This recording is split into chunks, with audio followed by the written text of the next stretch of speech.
जय Hind and hello guys, स्वागत है आपका आपके अपने YouTube चैनल ज्ञानदेही होस्ट में। और इस वीडियो में मैं आपको बताने वाला हूं राजस्थान NHM नर्स ग्रेड 2 भर्ती 2025 ऑनलाइन फॉर्म के बारे में कि कैसे आपको इस भर्ती का फॉर्म फिलअप करना है। गाइस मैं आपको बता दूं कि रिसेंटली राजस्थान NHM के अंदर 13,252 पोस्ट पर भर्ती निकली है और इसमें गाइस जो आप लोग फॉर्म भरेंगे वो 2 अप्रैल से लेकर के 1 मई 2025 तक भर पाएंगे। इसमें सबसे ज़्यादा वैकेंसी जो निकाली गई है वो आपकी निकाली गई है नर्स ग्रेड 2 की पोस्ट पर, जिसमें कि 6,407 पोस्ट है। तो इस वीडियो के अंदर मेनली मैं आपको बताऊंगा कि कैसे आपको नर्स वाली पोस्ट पर अप्लाई करना है। वैसे सभी पोस्ट पर अप्लाई करने का तरीका सेम है, पर मैं इस वीडियो के अंदर मेनली आपको बताने वाला हूं कि कैसे आपको नर्स की पोस्ट पर अप्लाई करना है। और इसके लिए आपको गाइस वीडियो को पूरा देखना होगा, यहाँ पर संपूर्ण जानकारी आपको दी जाएगी। अभी जो आप वीडियो में देख सकते हैं आपका ऑफिशियल नोटिफिकेशन है, जहाँ पर आप देख सकते हैं कि राष्ट्रीय स्वास्थ्य मिशन चिकित्सा एवं स्वास्थ्य विभाग के अंदर नर्स की पोस्ट पर कितनी वैकेंसी है। फिर नीचे यहाँ पर राजस्थान मेडिकल एजुकेशन सोसाइटी के अंदर जो आपका डिपार्टमेंट है, इसमें आपके नर्स के लिए 4,466 वैकेंसी है। ऊपर जो वैकेंसी है वो नर्स की है और नीचे है आपकी नर्स ग्रेड 2 की। तो आप यहाँ से पूरी की पूरी जानकारी चेक कर लेंगे। इसके बाद में नीचे की तरफ आप यहाँ पर कैटेगरी वाइज और पोस्ट वाइज आपकी वैकेंसी की जानकारी जानेंगे। इसके बाद आप थोड़ा सा और नीचे आएंगे तो आपको जानने को मिलेगा कि कौन सी पोस्ट पर अप्लाई करने के लिए एग्जैक्टली क्या क्वालिफिकेशन मांगी है और आपको कितनी सैलरी आपको मिलेगी। यहाँ पर प्रति माह आपको सैलरी के बारे में इंफॉर्मेशन दी गई है। कॉन्ट्रैक्चुअल नर्स की पोस्ट पर आपको 18,900 रुपये पर मंथ दिए जाएंगे, और क्योंकि ये आपकी कॉन्ट्रैक्चुअल बेस है, परमानेंट नहीं है। और CHO की पोस्ट पर क्या क्वालिफिकेशन चाहिए वो आप देख सकते हैं। फिर यहाँ पर जो आपकी संविदा नर्स की वैकेंसी उस पर अप्लाई करने के लिए आपसे सीनियर सेकेंडरी यानी कि आपकी 12वीं पास की योग्यता, फिर GNM या उसके बराबर की योग्यता, और साथ ही आप रजिस्टर्ड होना चाहिए राजस्थान नर्सिंग काउंसिल के अंदर, तभी आप इसमें फुल्ली एलिजिबल रहेंगे अप्लाई करने के लिए। तो आपने यहाँ पर ये जानकारी जान ली। अब आपको क्या करना है, आपको वीडियो के डिस्क्रिप्शन में जो लिंक दिया है इसको ओपन करने के बाद में सभी जानकारी चेक करते हुए यहाँ पर आना है। आपको यहाँ पर OTR की वीडियो देखने को मिलेगी। अगर आपने SSO की वेबसाइट के ऊपर OTR करके नहीं रखा तो आप एक बार इस वीडियो को वॉच कर लीजिएगा, आपको OTR के बारे में संपूर्ण जानकारी मिल जाएगी। फिर गाइज आप यहाँ पर इंपॉर्टेंट लिंक के सेक्शन में आएंगे और अप्लाइंग ऑनलाइन लिंक ओपन करेंगे। देन आपके सामने यहाँ पर SSO का इंटरफेस आ जाएगा। मैं आपको बता दूँ कि अगर आपने इस वेबसाइट का इस्तेमाल करके पिछले 4-5 साल के अंदर कोई भी फॉर्म भरा है तो आपका अकाउंट बना हुआ होगा। आपको यहाँ पर दोबारा से रजिस्ट्रेशन करने की आवश्यकता नहीं है। आप उसी डिटेल से लॉगिन करेंगे जिसमें कि आपको आपकी SSO ID या फिर यूजर नेम यहाँ पर एंटर करना है एंड जो आपने पासवर्ड बनाया था वो डालना है। बट गाइस अगर आप आपका पासवर्ड भूल चुके हैं तो आप यहाँ पर I forgot my password click here, इसके सामने क्लिक हियर पर क्लिक करेंगे एंड देन जो आपकी SSO ID है वो यहाँ पर डालेंगे। जो मोबाइल नंबर या फिर ईमेल ID आपने रजिस्टर की थी वो डालेंगे, एक कैप्चा कोड फिल करेंगे एंड देन सबमिट के ऊपर आप जैसे ही क्लिक करेंगे तो आपको मैसेज के माध्यम से आपका जो पासवर्ड है वो सेंड कर दिया जाएगा। अगर आप आपकी SSO ID भूले हैं तो आपको यहाँ पर उसको भी रिसेट करने का ऑप्शन दिया है। पर गाइज अगर आप यहाँ पर पहली बार इस वेबसाइट का इस्तेमाल करके कोई फॉर्म भर रहे हैं तो आपको रजिस्ट्रेशन करना होगा। इसके लिए आप यहाँ पर रजिस्ट्रेशन के ऊपर क्लिक करेंगे, फिर आपको यहाँ पर सेलेक्ट करना है कि आप इनमें से किस माध्यम से लॉगिन होना चाहते हैं। तो यहाँ पर आपको जन आधार का भी ऑप्शन दिया है और गूगल का भी ऑप्शन है, तो आप यहाँ पर गूगल सेलेक्ट कर लीजिएगा। गूगल सेलेक्ट करने के बाद में आपको आपकी ईमेल ID का यहाँ पर इस्तेमाल करना है। कोई भी ईमेल ID आप यहाँ पर डालिए एंड देन नेक्स्ट के ऊपर क्लिक कीजिए। अब गाइज यहाँ पर आपके सामने कुछ ऐसा इंटरफेस आएगा। जैसे ही आप अपनी ईमेल ID एंड उसका पासवर्ड डाल करके लॉगिन कर लेंगे, अब आपको यहाँ पर आपकी SSO ID बना लेनी है। आप अपनी ईमेल ID के अकॉर्डिंग जो SSO ID फैच की गई है अगर यही रखना चाहते तो ये भी रख सकते हैं। अगर आपको इसमें कोई बदलाव करना है तो वो भी आप कर सकते हैं। फिर आपको एक पासवर्ड बनाना है नया, और आपका एक पासवर्ड कैसा होगा वो आप देख लीजिए। पासवर्ड के अंदर इंग्लिश का कैपिटल लेटर कम से कम एक, स्मॉल लेटर कम से कम एक, ज़्यादा कितने भी हो सकते हैं, स्पेशल कैरेक्टर और साथ ही डिजिट का आपको इस्तेमाल करना है। तो कुछ इस तरह का पासवर्ड बनाने के बाद में उसको दोबारा डालेंगे, वेरीफाई कर देंगे, अपना मोबाइल नंबर डालेंगे जो कि आप रजिस्टर करना चाहते हैं और यहाँ पर ईमेल आपकी ऑलरेडी दी गई है। इसके बाद में आपको रजिस्टर के ऊपर क्लिक करना है। अब गाइज आपके सामने लॉगिन का पेज आएगा जैसा कि आप यहाँ पर देख सकते हैं। अब आपको यहाँ पर वो आपकी SSO ID डालनी है जो कि अभी आपने बनाई है, या फिर आपका यूजर नेम डालना है, आपका पासवर्ड डालना है जो कि अभी आपने बनाया, ये कैप्चा कोड डालेंगे एंड देन ऑनलाइन लॉगिन के ऊपर क्लिक करेंगे। अब गाइज आपके सामने यहाँ पर ये अपडेट प्रोफाइल का ऑप्शन आएगा। तो आपको सबसे पहले आपका फर्स्ट नेम एंटर करना है 10th के सर्टिफिकेट के अकॉर्डिंग, फिर आपको आपका लास्ट नेम एंटर करना है। इसके बाद डिस्प्ले नेम अगर आप अपना चेंज करना चाहते हैं तो ये भी आप यहाँ से चेंज कर सकते हैं। फिर आपकी जो डेट ऑफ बर्थ है वो आपको यहाँ पर इस तरह से कैलेंडर के ऊपर क्लिक करके सिलेक्ट कर लेनी है, पहले ईयर फिर मंथ और उसके बाद में डे। देन गाइज यहाँ पर जेंडर आपको सिलेक्ट करना है। अगर आप यहाँ पर नंबर ऐड करना चाहते हैं, आपने नहीं किया तो आप यहाँ पर इसके सेक्शन के ऊपर क्लिक करके अपना नंबर डालेंगे, सेंड ओटीपी पर क्लिक करेंगे तो ओटीपी जाएगा, वो ओटीपी यहाँ पर डाल करके वेरीफाई करना है। ईमेल आईडी भी आप यहाँ पर ऐड कर सकते हैं या फिर चेंज कर सकते हैं। इसके अलावा आपको यहाँ पर पोस्टल एड्रेस में जो आपका प्रेजेंट एड्रेस है वो फिल करना है और फिर जो आपका पोस्टल कोड है वो भी आपको यहाँ पर डाल देना है। पोस्टल कोड यानी कि जो आपका पिन कोड लगता है वो पिन कोड आप यहाँ पर लिखेंगे। सिटी डिस्ट्रिक्ट कौन सी है वो भी आपको यहाँ पर अपनी एंटर कर देनी है। एंड इसके बाद में गाइस आपकी जो स्टेट है वो भी आपको यहाँ पर सेलेक्ट कर लेनी है। फिर अगर आपकी बहामासा आईडी है तो वो आप यहाँ पर डाल देंगे, अगर नहीं है तो आप इसको ऐसे ही छोड़ दें। जन आधार आईडी है तो वो यहाँ पर डाल देंगे, एडिट के ऊपर क्लिक करके, नहीं तो आप इसको ऐसे ही छोड़ देंगे। एंड उसके बाद में अगर आपका आधार आईडी है तो आप यहाँ पर डालेंगे, कोई ओल्ड एसएसओ आईडी है तो आप यहाँ पर दे देंगे। एंड उसके बाद में इन सभी जानकारी को चेक करते हुए आप अपडेट के ऊपर क्लिक करेंगे। प्रोफाइल की जानकारी अपडेट करने के बाद में गाइज आपको यहाँ पर लेफ्ट साइड में सिटीजन एप्स G2C इसके ऊपर क्लिक करना है। इसके ऊपर क्लिक करने के बाद आपके सामने ये सभी एप्स आ जाएंगे। आपको यहाँ पर रिक्रूटमेंट पोर्टल सर्च करना है तो आप यहाँ पर REC लिख दीजिए और जो रिक्रूटमेंट पोर्टल का ऑप्शन है ये आपको टिक करना है। अब गाइज यहाँ पर आपके सामने ऑनगोइंग रिक्रूटमेंट का सेक्शन आ जाएगा। आपको दूसरे नंबर पर direct recruitment of various contractual post of NHM and RAJMES 2025 देखने को मिलेगा। आप अप्लाई नाउ पर क्लिक करेंगे। इसके ऊपर क्लिक करने के बाद आपके सामने यहाँ पर काफ़ी सारी पोस्ट आ चुकी है। तो जिस भी पोस्ट पर आपको अप्लाई करना है वो आपको सिलेक्ट करना है। मैं आपको बता दूं कि आप इसमें मल्टीपल पोस्ट पर भी अप्लाई कर सकते हैं अगर आप उस पर अप्लाई करने के लिए एलिजिबल है। और वो इसलिए क्योंकि गाइज मैं ऑलरेडी यहाँ पर अप्लाई कर चुका हूँ नर्सिंग ऑफिसर की पोस्ट पर। आप यहाँ पर देख सकते हैं माई रिक्रूटमेंट के सेक्शन में आया और मैंने यहाँ पर आकर के देख लीजिए नर्स ग्रेड 2 की पोस्ट पर जो फॉर्म है वो ऑलरेडी भर दिया है। और आप भी यहाँ पर सेम वे में अगर आप किसी 2 पोस्ट पर अप्लाई करने के लिए एलिजिबल हो अप्लाई कर सकते हैं। चलिए मैं आपको यहाँ पर अगेन अप्लाई करके दिखाने वाला हूँ अन्य पोस्ट पर। तो जैसे ही आप यहाँ पर आएंगे आपके सामने सब पोस्ट आ जाएगी। तो आपको यहाँ पर जिस भी पोस्ट पर अप्लाई करना है उसके ऊपर क्लिक करेंगे। जैसे कि मुझे अप्लाई करना है नर्स ग्रेड 2 की पोस्ट पर, क्योंकि मेनली इसी पोस्ट पर अप्लाई करने के लिए वीडियो में बना रहा हूँ। तो आप यहाँ पर क्लिक कर देंगे। जैसे कि अगर मैंने इसके ऊपर क्लिक किया तो यहाँ पर आता है you have already applied for this post. तो अगर आपको किसी अन्य पोस्ट पर अप्लाई करना है तो फिर गाइज आप उस पोस्ट के ऊपर क्लिक करेंगे। जैसे ही आप कोई भी पोस्ट सिलेक्ट कर लेंगे तो आपके सामने OTR डाटा रिव्यू का पेज आएगा, यानी कि जो आपने OTR करके रखा है वो आपको रिव्यू करने को मिलेगा। अगर आप इनमें से कोई जानकारी एडिट करना चाहते हैं तो आप यहाँ पर अपडेट के ऊपर क्लिक करके कर लेंगे, नहीं तो आपको प्रोसीड पर क्लिक करना है। अब यहाँ पर जो आप बिल्कुल ग्रे व्हाइट में देख पा रहे हैं ये वो है जो आप अपनी इन्फॉर्मेशन यहाँ से एडिट नहीं कर सकते, चेंज नहीं कर सकते। इसके लिए आपको राइट साइड में क्लिक करके अपडेट प्रोफाइल पर क्लिक करके यहाँ से जानकारी को पहले अपडेट करना होगा, तब जाकर के आप ये वाली जानकारी यहाँ पर इस तरह से देख पाएंगे कि वो आपकी बदल जाएगी। पर अगर आप यहाँ पर पहले से ही अपनी इन्फॉर्मेशन भर चुके हैं और आपको लगता है कि यहाँ सभी जानकारी सही है तो फिर आप यहाँ पर इसको चेंज नहीं करिएगा। यहाँ पर जो बिल्कुल ग्रे वाइट में है ये वो इन्फॉर्मेशन है जो कि यहाँ पर आप अभी बदल भी सकते हैं और इसको छोड़ करके कुछ और भरना चाहे आपका जो इन्फॉर्मेशन है वो भी आप भर सकते हैं। तो जैसे कि यहाँ पर मदर नेम है, आप यहाँ पर मदर नेम डाल दीजिएगा।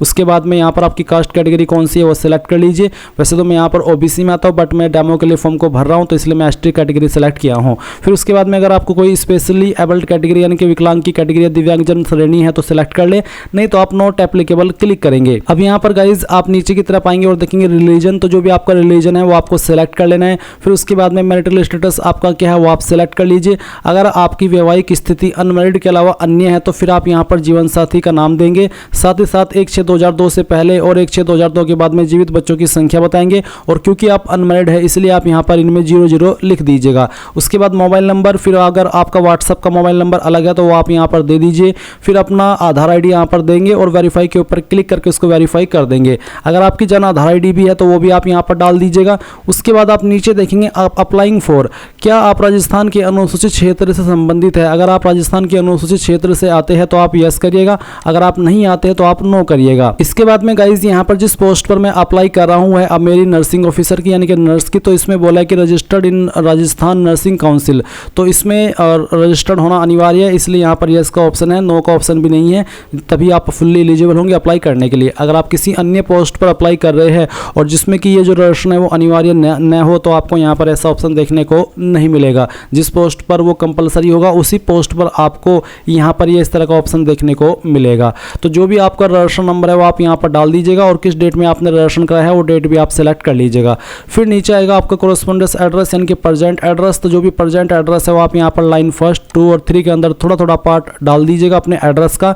स्टेट सेलेक्ट कर लीजिएगा, आपकी डिस्ट्रिक्ट सेलेक्ट कर लीजिएगा, फिर आपके सिटी विलेज का नाम यहाँ पर डाल दीजिएगा। फ़ोन नंबर अगर आपका कोई अन्य भी है वो भी आप यहाँ पर दे दीजिएगा। फिर सभी जानकारी चेक करते हुए आप नेक्स्ट के ऊपर क्लिक करेंगे। अब आपके सामने यहाँ पर पर्सनल डिटेल आ जाएगी। तो सबसे पहले आप यहाँ पर डोमिसाइल डिटेल में इंडियन सेलेक्ट करेंगे, फिर आप यहाँ पर होम स्टेट देखेंगे, उसके बाद में होम डिस्ट्रिक्ट। अब गाइज अगर आपको होम डिस्ट्रिक्ट के अंदर आपकी डिस्ट्रिक्ट दिखाई न दे रही हो तो आपको बता दूं, जब आपने अभी इस वाले ऑप्शन में यस नो किया कि आप राजस्थान के अनुसूचित क्षेत्र से संबंधित है, अगर आपने उस ऑप्शन में यस किया है तो यस करने के बाद गाइज जो यहाँ पर होम डिस्ट्रिक्ट है वो वही वाली आती है जो कि राजस्थान के अनुसूचित क्षेत्र से संबंधित होती है। अगर आपने उस ऑप्शन में नो किया तो फिर आप यहाँ पर सभी होम डिस्ट्रिक्ट अपनी राजस्थान की देख पाते हैं। उसके बाद में पूछा कि आप इंडिया के अंदर किसी अन्य कंट्री से सेटल हुए हो, अगर हाँ तो यस, नहीं तो आप नो करेंगे। फिर यहाँ पर कुछ सवाल है जैसे कि क्या आप भूतपूर्व सैनिक है, अगर हाँ तो यस, नहीं तो आप नो करेंगे। क्या आप एक उत्कृष्ट खिलाड़ी यानी कि स्पोर्ट्स पर्सन है, अगर हाँ तो यस, नहीं तो आपको नो करना है। उसके बाद आप नेक्स्ट के ऊपर क्लिक कर देंगे।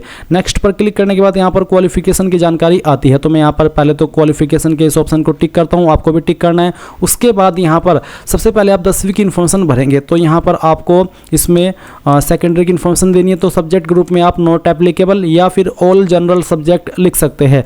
किस बोर्ड के द्वारा आपने 10वीं पास किया उस बोर्ड का नाम है आप यहाँ पर लिख देंगे। उसके बाद 10वीं का रोल नंबर क्या था वो आप यहाँ पर डालेंगे। रिजल्ट आपका किसके अंदर था, CGPA, ग्रेड या परसेंटेज, जो भी था वो ये आप सेलेक्ट कर ले। मैंने परसेंटेज सेलेक्ट किया। उसके बाद में कब आपने 10वीं पास की वो साल आप सेलेक्ट कर लेंगे और अपनी परसेंटेज या फिर जो आपकी ग्रेड थी वो आप यहाँ पर भर देंगे। फिर आपको सेम वे में 12वीं की इन्फॉर्मेशन बतानी है कि सब्जेक्ट ग्रुप कौन सा था, साइंस, आर्ट्स, कॉमर्स। उसके बाद 12वीं का बोर्ड, 12वीं का रोल नंबर, आपका नंबर सिस्टम, फिर पासिंग ईयर और आपके बाद उसके बाद में परसेंटेज। फिर गाइज जिस भी पोस्ट पर आप अप्लाई कर रहे हो उस पोस्ट पर अप्लाई करने के लिए जो जरूरी क्वालिफिकेशन है वो जो क्वालिफिकेशन जरूरी है उसी का ऑप्शन आपको यहाँ पर इस तरह से देखने को मिलेगा। तो वो क्वालिफिकेशन की जानकारी भी आपको भरनी है। जैसे कि सब्जेक्ट ग्रुप, तो अगर आपकी क्वालिफिकेशन के ऊपर सब्जेक्ट ग्रुप एप्लीकेबल यानी कि लागू होता है तो आप सब्जेक्ट ग्रुप लिखेंगे। अगर लागू नहीं होता तो आप यहाँ पर NA यानी कि नॉट एप्लीकेबल लिख सकते हैं। या फिर जो आपके मेन सब्जेक्ट थे वो भी आप यहाँ पर GNM जो भी आपकी बेसिकली क्वालिफिकेशन है उसमें दे सकते हैं। उसके बाद में आपको आपके बोर्ड, यूनिवर्सिटी या फिर इस इंस्टीट्यूट का नाम देना है जहाँ से आपने आपकी जो क्वालिफिकेशन है वो की है, उसका नाम आप यहाँ पर एंटर कर देंगे। इसके बाद गाइज आप देखेंगे आपका रोल नंबर, तो जो भी फाइनल ईयर का रोल नंबर है वो आप यहाँ पर डाल दीजिएगा। रिजल्ट आपका किसके अंदर है वो सेलेक्ट कर लीजिएगा। फिर किस साल के अंदर आपने क्वालिफिकेशन पास की है वो साल आप यहाँ पर सेलेक्ट कर लीजिए। फिर परसेंटेज आपकी कितनी थी वो आप यहाँ पर डाल दीजिए। अब इसके बाद में अगर आपके पास कोई अन्य क्वालिफिकेशन है जैसे कि डिप्लोमा, तो आप यहाँ पर डिप्लोमा का जो सब्जेक्ट ग्रुप है या फिर डिसिप्लिन है वो लिखेंगे। यूनिवर्सिटी का नाम, आपका रोल नंबर, उसके बाद में किसके अंदर आपके नंबर थे वो बताएंगे। अगर आप रिजल्ट का वेट कर रहे हैं तो आप रिजल्ट अवेटेड अपीयरिंग ये वाला ऑप्शन सेलेक्ट कर सकते हैं। और फिर आपका ईयर ऑफ पासिंग और उसके बाद में आप यहाँ पर परसेंटेज। अगर आपने ग्रेजुएशन की है तो उसकी जानकारी भी आप यहाँ पर इस तरह से भर दीजिएगा। फिर एक्सपीरियंस की जानकारी, अगर आपके पास कोई एक्सपीरियंस है तो आप यस करके उसकी जानकारी भर देंगे। अगर आपके पास कोई एक्सपीरियंस नहीं है तो आप नो कर दीजिए और फिर यहाँ पर नीचे नेक्स्ट के ऊपर क्लिक कर दीजिए। अब गाइज आपके सामने आइडेंटिफिकेशन एंड इनक्लोजर का ऑप्शन आ चुका है। तो आप यहाँ पर फोटो एंड सिग्नेचर अपलोड करेंगे। फोटो का साइज 50 से 100 KB के बीच में, फॉर्मेट JPEG या फिर JPG का। सिग्नेचर का साइज 20 से 50 KB के बीच में रखा है। तो आप चूज फाइल के ऊपर क्लिक कीजिए और जहां पर भी आपकी फोटो फाइल है वो आपको सेलेक्ट करनी है।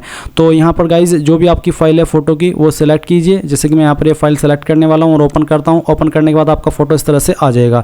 यहां पर मैंने फोटो के नीचे DOB लिखी है, मेरे पास यही फोटो अवेलेबल था। तो आप फोटो के नीचे कुछ मत लिखिएगा क्योंकि मैंने सिर्फ आपको डेमो के लिए बताया है। आप यहाँ पर कुछ और फोटो भी अपलोड कर सकते हैं जैसे कि मैं आपको यहाँ पर अपलोड करके दिखा रहा हूँ। उसके बाद आप यहाँ पर आपका सिग्नेचर अपलोड करेंगे। इसका साइज 20 से 50 KB के बीच में रखा है। तो जहाँ पर भी फाइल है साइन की वो सेलेक्ट कीजिए और इस तरह से वो फाइल आ जाएगी। फिर विजिबल बॉडी मार्क, आपकी बॉडी के ऊपर वो निशान जिससे आपकी बॉडी की पहचान होती है। अब ये निशान आपकी बॉडी के ऊपर कहीं पर भी हो सकता है। अगर आपकी बॉडी के ऊपर कोई भी ऐसा परमानेंट मार्क नहीं है जैसे कि जलने का, कटने का या बर्थ मार्क, तो आप इसमें नो मार्क लिखिएगा और उसके बाद नेक्स्ट के ऊपर क्लिक कीजिएगा। अब गाइज यहाँ पर मेरे सामने प्रेफरेंसेस का ऑप्शन आ चुका है। मैं आपको बता दूं कि अगर आप ऐसी पोस्ट पर अप्लाई कर रहे हैं जिस पर प्रेफरेंस का ऑप्शन लागू होता है तो ही आपके सामने प्रेफरेंसेस देने का ऑप्शन आएगा। अगर आप ऐसी पोस्ट पर अप्लाई कर रहे हैं जिस पर प्रेफरेंस का ऑप्शन ना हो तो फिर आपको चिंता करने की कोई भी आवश्यकता नहीं है। तो यहाँ पर दो ऑप्शन है मेरे पास प्रेफरेंस देने के लिए, तो मैं इसको पहले नंबर पर प्रेफरेंस देता हूँ और फिर इसको सेकंड पर। तो इस तरह से आपको प्रेफरेंस दे देनी है अपनी पोस्ट की और फिर आप नेक्स्ट के ऊपर क्लिक करेंगे। नेक्स्ट के ऊपर क्लिक करने के बाद में गाइज अगर आपके सामने इसमें लाइव फोटो अपलोड करने का ऑप्शन आ रहा है, क्योंकि मैंने पहले से OTR करके रखा है तो मेरे सामने वो चीज़ नहीं आई है, पर अगर आपके सामने आता है तो आप इसमें अपना लाइव फोटो अपलोड कर देंगे और फिर एक डिक्लेरेशन भी आपको देखने को मिल सकता है। वो डिक्लेरेशन भी आप अपलोड कर देंगे, डाउनलोड करके उसमें जो इन्फॉर्मेशन आपको लिखने को बोली अपने हाथ से वो लिख करके आप अपलोड कर दीजिएगा। अब आपके सामने आपके फॉर्म का प्रीव्यू है, जो भी जानकारी आपने शुरू से लेकर अभी तक भरी है वो आप यहाँ पर इसमें चेक कर लीजिएगा। ये देख लीजिए मेरे सामने यहाँ पर हैंड रिटन स्पेसिमेन आ रहा है, तो ये वाला स्पेसिमेन आपको इसमें अपलोड करना होता है, जहाँ पर आपको अभ्यर्थी यहाँ से हिंदी में लिखे, यानी कि जो चीज़ आपको इसमें हिंदी में लिखने को बोली वो हिंदी में लिखनी है। आपका सिग्नेचर करना है, जो चीज़ इंग्लिश में लिखने को बोली वो सिग्नेचर इंग्लिश में लिखनी है और फिर SSO ID देनी होती है अपनी, OTR नंबर देना होता है और परमानेंट एड्रेस, फिर यही फाइल आपको यहाँ पर अपलोड करनी होती है। तो ये आपको कर देनी है। अब आप यहाँ पर डिक्लेरेशन के ऊपर टिक करेंगे। अगर आपको कोई जानकारी एडिट करनी है तो अपडेट के ऊपर क्लिक करके कर लेंगे, नहीं तो आप फाइनल सबमिट के ऊपर क्लिक करेंगे, यहाँ पर टिक करेंगे और सेंड OTP पर जैसे ही क्लिक करेंगे तो आपके नंबर और ईमेल दोनों पर OTP जाएगा। ये OTP आने में कभी कभी वक्त लग जाता है क्योंकि वेबसाइट का सर्वर डाउन होता है, पर आपको आ जाता है। तो जैसे ही OTP आ जाए वो आप यहाँ पर OTP डाल देंगे और फिर वेरीफाई OTP इसके ऊपर क्लिक करेंगे। मुझे OTP मिल चुका है, मैं यहाँ पर आपके सामने आपको ये OTP डाल करके दिखा रहा हूँ। तो चलिए हमने यहाँ पर इसको फिल कर दिया। इसके बाद वेरीफाई OTP करता हूँ तो देख लीजिए OTP हो गया और फॉर्म भी सबमिट हो गया है। और क्योंकि इसमें मैंने वन टाइम फीस पे कर दी थी OTR करने के बाद में, तो मेरे सामने कोई पेमेंट करने का ऑप्शन नहीं आया। आपके सामने भी नहीं आएगा अगर आप इसमें पहले भी कोई फॉर्म भर चुके हैं, पर अगर आप पहली बार भर रहे हैं तो आपको पहले इसमें पेमेंट करना होगा, तब जाकर के आप यहाँ पर अपने फॉर्म का फाइनल प्रिंट आउट ले पाएंगे। आप प्रिंट के आइकन के ऊपर क्लिक कीजिए, सेव के ऊपर क्लिक कीजिए, इसको PDF में सेव कर ले और बाद में प्रिंट करा लीजिएगा। इस तरह से गाइज आप लोग Rajasthan NHM recruitment 2025 various post का फॉर्म फिलअप कर पाएंगे। आई होप ये जानकारी आपको पसंद आई होगी। So thanks for watching. जय हिंद।